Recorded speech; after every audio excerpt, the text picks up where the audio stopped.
Loki nagpasikat na kay Luffy. Ipinakita neto kung bakit siya ang magiging susunod na hari ng Elbaf. Bali nagumpisa nga itong chapter 1171 sa aftermath ng labang Loki at Harald. Dito nga ay nabanggit ni Scupper Gaban na kung sakali daw na hindi nila napigilan si Harald at nakalabas ito ng Elbaf, paniguradong problema daw ito sa mundo. Dagdag pa nga ni Gaban na napakahirap daw pigilan ni Harald, lalo na't patuloy lang itong nagre-regenerate kahit anong damage ang ibato nila dito. Kaya naman nakaagulat nga daw na may isang individual ang nakapigil kay Harald. At dito tinanong na nga ni Gaban kung alam daw ba ni Harul na ganitong klase ng lakas ang capability ng legendary Devil Fruit ng Elbaf. Ang sinagot nga lang ni Harul hindi daw. Wala nga daw siyang idea sa kakayanan ng legendary Devil Fruit na to. Ang alam lang daw niya kung sakaling wala si Loki ngayon paniguradong katapusan na daw ng Elbaf. Sa sumunod na panel naman bigla ngang may naalala itong si Shanks. Ito nga yung time na nagkausap sila ni Harald. Ipinakita nga sa memory na to yung hopes ni Harald sa Elbaf sa pagsali niya sa Holy Knight. Dagdag pa nga dito ipinakita rin itong si Garling na parang adore na adore sa anak niyang si Shanks. Nabanggit rin neto na wag na daw alalahanin pa ni Shanks yung mga tao sa ibaba dahil para nga kay Garling hindi daw tao ang mga ito. At dito bigla ngang hinawakan ni Shanks itong braso niyang may tato dahil nga sa memorya ng tatay niyang si Garling na pang-aalipusta sa mga tao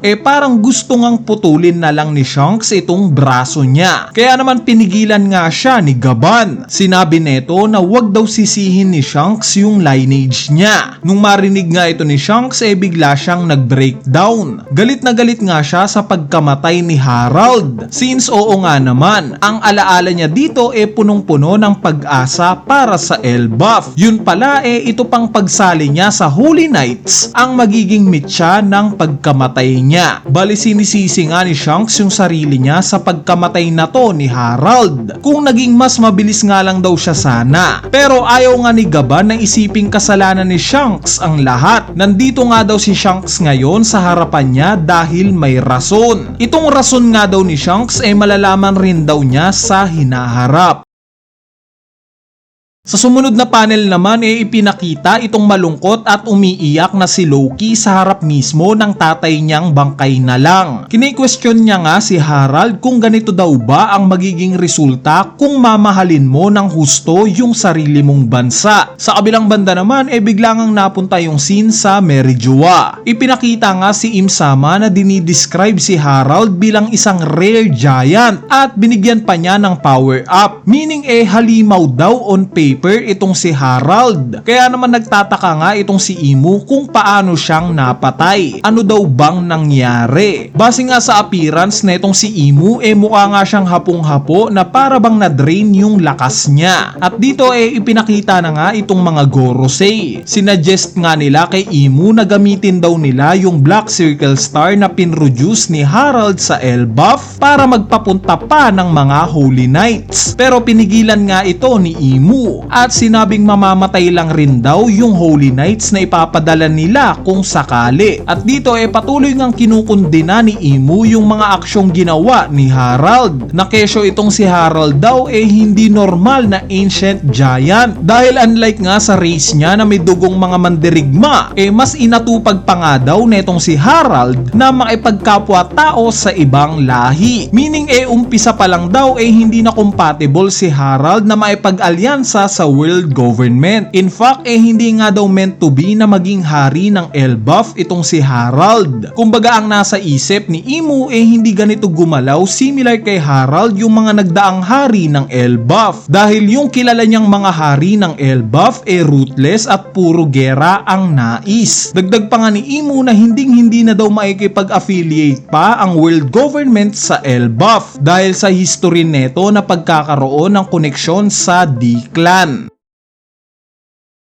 Sa sumunod na panel naman nabalik nga yung scene sa kastilyo ng Elbaf. Napag-usapan nga nila Harul at Loki na pagtapos daw ng ginawa ni Harald paniguradong gugulo na daw ang Elbaf. Pero imbis nga na mag-response nagpaalam na agad itong si Loki na maglalayag siya. Isasama nga daw niya sa paglalayag niya yung mga natitirang buhay pa na mga soldiers. Pero paano yung final request ng tatay mo, ika naman ni Harul? Ayaw nga itong gawin ni Loki. Ayaw niyang sabihin sa buong Elbaf ang totoong nangyari sa araw na to. Si Harul na nga daw ang bahala. Siguraduhin nga lang daw neto na walang magsasalita o magre-reveal ng totoong nangyari sa araw na to. At dito nagalit na nga itong si Harul dahil alam niya na kung hindi niya sasabihin ang katotohanan si Loki ang sisisihin ng lahat ng giants sa pagkamatay ni Harald. Wala nga problema, ika naman ni Loki dahil sanay na nga daw siyang sinisisi ng buong Elbaf. Ang misyon na nga lang daw niya ngayon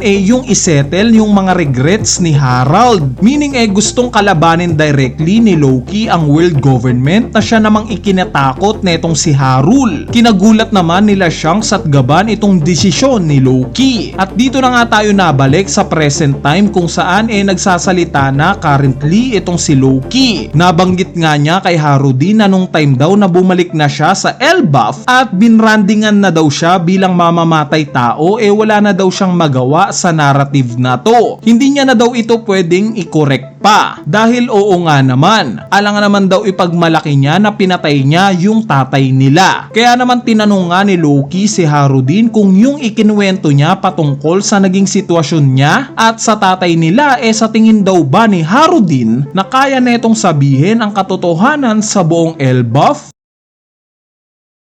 At dito dahan-dahan na ngang nare-realize ni Harudin na may point itong si Loki. Dahan-dahan na nga niyang naiintindihan yung sitwasyon ng tatay niya. Additionally nabanggit din ni Harudin na ever since naman world government talaga ang kalaban nila. Pero nagtataka nga niyang tinanong kung ano daw bang nangyari kay Harald. Paano daw ito nawala sa katinoan? Bali nabanggit nga ni Gaban na oo, world government daw talaga yung kalaban nila una pa lang. At ngayon nga mas maraming Holy Knights na daw ang pinadala nila. Wala nga rin daw alam si Loki sa nangyari kay Harald, ika ni Gaban. At dito buo na nga ang naging desisyon ni Harudin. Kailangan nga daw nilang protektahan ang Elbaf. Kaya naman humingi na nga ng tawad si Harudin kay Loki at sinabing para daw sa Elbaf kailangan nilang magtulungan. Habang sinasabi nga ito ni Harudin tinatanggal niya na yung kadena netong si Loki. Nung makita nga ito ni Luffy masayang masaya siya. Sa sumunod na panel naman sa di kalayuan sa lokasyon nila biglang may bumagsak. Ito nga yung Draugr na isa sa mga nightmare monsters. Nung makita nga ito ni Harudin gulat na gulat siya. Si Loki naman napangiti dahil magandang warm up nga daw ito para sa kanya. Siya na nga daw ang bahalang magpatumba dito. Kaya naman dali-dali na ngang tumakbo paakyat sa Sunworld itong grupo nila Harudin. Habang umaakyat nga itong pirate crew ni Harudin humingi ng tawad kay Loki. Sa sumunod na panel naman tumayo na nga itong si Loki at masayang malaya na siyang nakakagalaw. Sa kabilang banda naman ipinakita rin itong sila Chopper at Scupper Gaban. Yes, alam nga daw ni Gaban na gusto siyang gamutin ni Chopper dito since masif nga daw ito. Pero nag-aalala nga daw si Gaban sa anak niya sa itaas. Kaya naman baka pwede daw silang umakyat na lang. Kaya naman dito gamit nga yung skywalk ni Sanji binuhat niya itong sila Scupper Gaban at Chopper paakyat sa Sunworld. Mabalik nga kay Loki nagtataka nga ito kung bakit hindi pa rin umaakyat itong si Luffy. Excited namang sinabi ni Luffy na dahil daw sa gusto niyang panooring lumaban itong si Loki. Kaya naman gamit nga yung Ragnir ipinakita nila kay Luffy yung kakayanan nila. Hinampas nga ni Loki ng Ragnir itong Draugr ng attacking Nephilim kung saan ang naging resulta resulta nga nito biglang nagyelo yung buong katawan ng Draugr. Nung makita nga ito ni Luffy gulat na gulat siya. At dito na nga nagtatapos itong chapter 1171.